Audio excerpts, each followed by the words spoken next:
Good morning.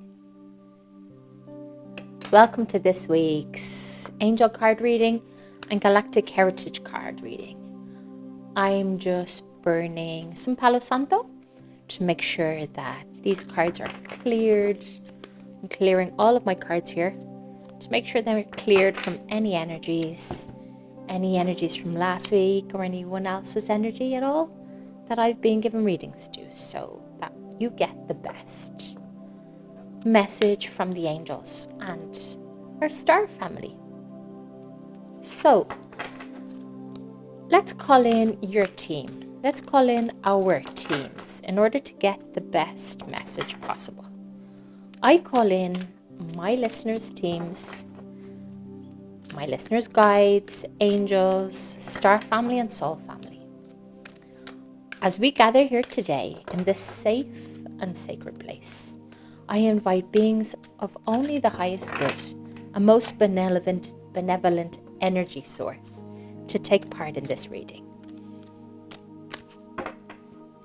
I invite our guides, our angels, our cosmic family, our soul family, my listeners, cosmic family and soul family, and higher selves to take part. And we ask for the most useful and benevolent outcome of all. So, So the first one, two poppers. The first one is meditation. The next one is intention from the angels. And what other? Sometimes I just jump right out. Power. Okay, let's read what these have got to say. Meditation. So, LMNOP.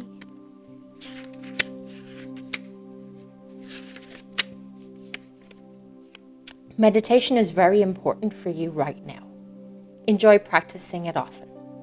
A quiet mind hears the voice of the angels more easily. This card is your angel's way of asking you to quiet your mind so that your angelic communications are loud and clear. First thing in the morning, spend at least 5 minutes with your eyes closed and breathe deeply 3 or 4 times. Ask your angels a question and then listen as intently as you would a dear friend.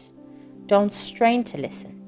If you chase the answer, it will evade you. Instead, continue to breathe in and out deeply and allow yourself to relax. Tell yourself that receiving angelic communication is natural for you and that it's actually an everyday experience. The more you relax your mind, the easier it is for you to hear the answer. So, what I do in the morning is I set my intention before a meditation. And it depends on what I want to hear. So intentions are really important. And it's funny because intention came up second. Maybe that should have been first. But anyway, you get the idea. And it's important to intend. For example, I intend to receive information about what to do. And then in 5 or 6 minutes silence, breathe in and breathe out. You may not necessarily hear the answer, but you might for no reason at all, you might actually know the answer. It's like an inner knowing, your intuition. Or you might find the answer throughout your day. You might get a little answer and then all of a sudden you'll know that that's the answer. It's kind of hard to explain how you'll know, but you'll know, and everybody finds out differently. So yeah, and I would kind of take it as a game, not too seriously. Let's play a game. Let's do a little tester to see if I'm getting any answers. And you'll see. It's curious. So the next one is intention. Your intentions create your experience. What do you intend to happen? Make sure that your thoughts and feelings reflect your true intentions. By drawing this card, the angels ask you to take an inventory of your expectations. What do you expect to happen today, tomorrow, or in the future? These expectations are seeds of your intentions. An intention means that you have set a goal and intend to achieve it. Your intentions drive your experiences. The angels ask you to choose and infuse your intentions with love. See yourself and others as happy, successful, and peaceful. By holding these spiritual-minded intentions, you help yourself and help others. The angels can help you replace negative mental habits with more empowering thoughts if you ask for their assistance. So, intentions can be as little as intending for a meeting to go well, or sending out good intentions to people who need it out there in the world, rather than thoughts of hate and taking sides. We can intend to send peace and to know that people do what they do because their intentions are good from their perspective. So if that can help you gain a better understanding of different things, to know that people do what they do because they believe that they're doing the right thing. That's most of the time. So, intention is very powerful. Number 3, power. You now allow yourself to express your power. Being powerful is safe for you, knowing that you express your power with love. You have all the power you need as a creator within you. All the power of divine love, wisdom, and intelligence is available to you. You have the spiritual power to see angels and the future. You have intellectual power to tap into the universal wisdom of the one mind. You have emotional power to empathize with others, and physical power that is truly unlimited. The angels ask you to give them any fears that you may have connected with being a powerful person. Your angels see a quiet and beautiful aspect of your true power, stemming from the only power in the universe, divine love. Allow yourself to shine with this radiant love so that your true power can radiate out into the world in miraculous ways. Power doesn't necessarily mean controlling. Power means love, as you can see here. In this case, they're saying that the more you love, the more power you have, not in a controlling way, but you have the power to change the vibration. And if you want to access the power of your wisdom, you can do it through meditation. So all of these cards are really connected. You have the power to find your answers through meditation with the right intention.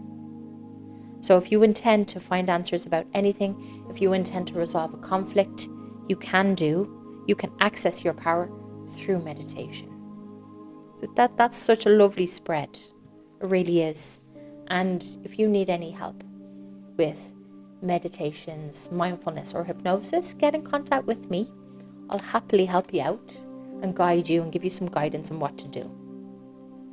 As you know, I'm a certified quantum hypnotist and healer, so I can help you figure out how to access your wisdom and your subconscious mind, where we have all the answers. So, our galactic family, what have you got to tell us today?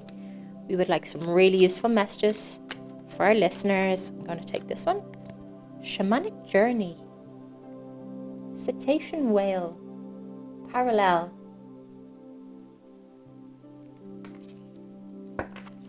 I love these cards so much. I just love them because their drawings are so cool. These are by Lisa Royal Holt, and she actually channeled these cards through a higher consciousness, 2 higher consciousness. One of the higher consciousness were Germaine, and the other one was Avalon. If I'm not wrong, I could be wrong. There's one there. Just came up. Just see, sometimes they come out upside down, and I made sure that these were right side up before I did it. So this one is Enlightenment, number 97, Zeta Reticuli in the future, and it's upside down. So what does that mean if it's upside down? Are we blocking it? Or is it the opposite of being enlightenment? Are we going backwards? We have the choice to become enlightened, which means to live in love and to access our inner wisdom. And the next one is self-sacrifice, number 21. I think that's all for today. Is it all for today? Will I pick one more? I'm going to pick one more. Wow. 3 more came out. 3 more. So 58, seduction and addiction, Orion in the present. Okay. Then unfinished business, Sirius in the present. Hive mind, insectoid. Sometimes don't know if I'm pronouncing these right at all. This is all new to me. So, 90. Shamanic journey, cetacean whale. Shamans or shamans, whichever you prefer, teach us to navigate through our deepest unconscious in order to confront our shadows and release stagnant beliefs and habits, creating profound transformation. Whale consciousness, which is connected to Sirius, is shamanic in nature. When we work with it, we must look into the mirror and see the false self. Whales are providing this service on a large scale for Earth at this time, but in a very subtle way, and mostly through dreams. You've pulled this card because you have a connection with whale consciousness now or in the past, and it's calling to you once again.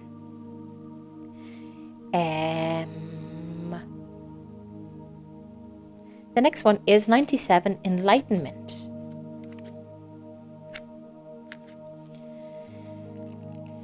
Zeta Reticuli in the future. The Zetas had a tangible experience of moving from fear to awakening, but it was not an easy one.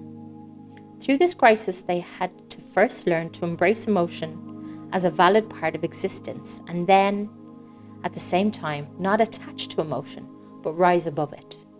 Encountering this paradox was essential to their transformation as a species. The same lesson is being asked of you now. Embrace and honor all aspects of who you are, even those you don't like. At the same time, know that mind, emotions, and body are not who you are. At the same time, know that your mind, emotions, and body are not who you are. Expand your consciousness beyond them. This is enlightenment. So, what are we doing to not allow this to happen? Are we repeating the same patterns? What is it that you need to do in order to get to enlightenment? In order to expand your consciousness? This is me just talking.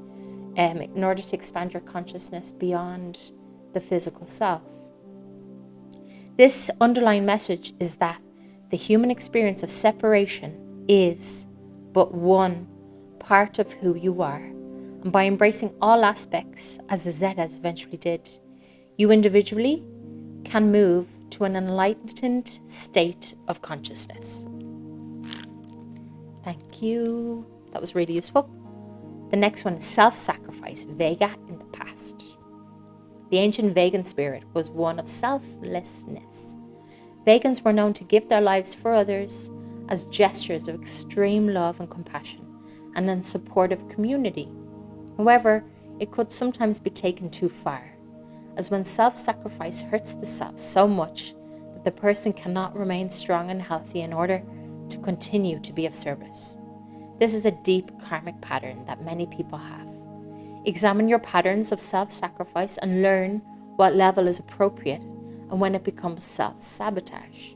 Take care of yourself as you would do a precious gift, and then you can give more to others. This card is asking you to examine your self-worth. Some people feel that it's selfish to put yourself first and to set boundaries and to not do everything you can for everyone. And it's actually not the right way to go about things. If we can't put ourselves first and put our self-worth first and love ourselves first, I know it sounds cliche, but we can't give ourselves to others. It's like, I'm going to say another cliche thing again, but it's like pouring from an empty glass. There's no water there. So unless we need to it's really suggested that we take care of ourselves, set boundaries. If you really feel like you don't want to do something, but then you have this little chatter in the back of your mind saying, you have to do it, but you really feel you don't want to, well then listen to your heart. If you get an uncomfortable feeling about doing something for somebody or somewhere, or going somewhere, and you really don't want to do it, well don't. Because you are coming from a place of self-worth by saying no. And that goes much further. So number 58, seduction and addiction, Orion in the present. Each time we engage in habit or thought pattern, it grows stronger.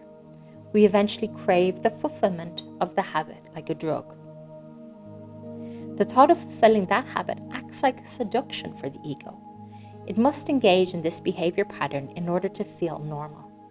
This is true for our addiction to polarity, judgment, and categorization. We are compelled to judge everything we see or experience in order to make sense of reality and feel safe. But if our consciousness, and thus our planet, is going to transform, we must learn to resist the seduction of this addiction, which will shift us to a transcended state. So, the ancient Orions had to learn this as well.